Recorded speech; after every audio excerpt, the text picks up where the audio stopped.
Good morning, everyone, and thank you again for joining me. So today, guys, it's kind of a follow-up from last night's video. So the situation at the moment in Ukraine is really deteriorating. What I'm really concerned about now is the likelihood and the ability for the Russians to gather momentum, and then they could really push forwards. They could really gain ground, and it's the reality. The reality is there's nothing to stop the Russians from where they are now, all the way up to the Dnipro. What I mean by that is there's no physical barrier.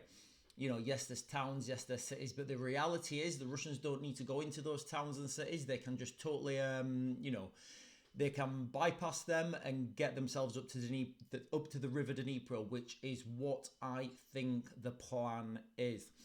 So last night, the Russians made more advances. There was more heavy fighting.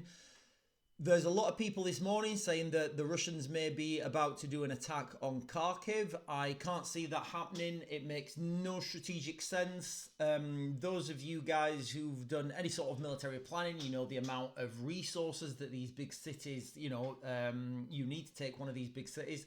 All I think they're going to do is bypass Kharkiv and cut it off and essentially lay it to siege.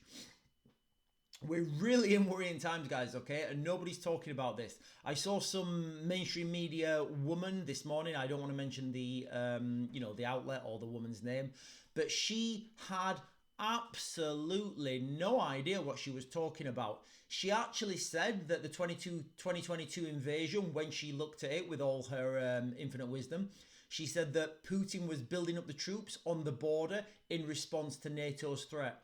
Guys, I can't tell you enough how deluded some of the commentators are, especially in the UK. And then we've got this what's his name, this ex-Colonel McGregor. He's doing the rounds on social media, and the problem with this Douglas McGregor is he gets some stuff, he hits it on the head perfect, he nails it. But the stuff with regards to Ukraine, I mean, a lot of the stuff he's factually wrong, and I'm like, dude, what you're saying is wrong. You can't say that. That is a total fabrication. A lot of the stuff he puts is liberal Western opinions. I really like him to stop getting airtime or people to actually challenge him with facts and figures.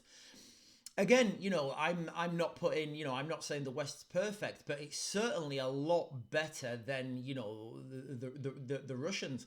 Now, a lot of these things that these people are saying on mainstream media, they're saying, oh, the Russians were provoked. Guys, it's an absolute fabrication. Okay, let's just go down it for a minute, shall we? Okay, the Russians were provoked.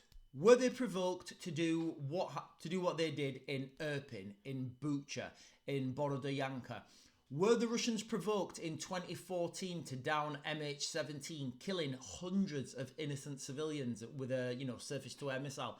Guys, a lot of these people, they seem to forget the reality of history. They seem to forget what's happened before, and it seems like somebody's just telling them what to say, and they have no knowledge or information or even cognitive objectivity themselves.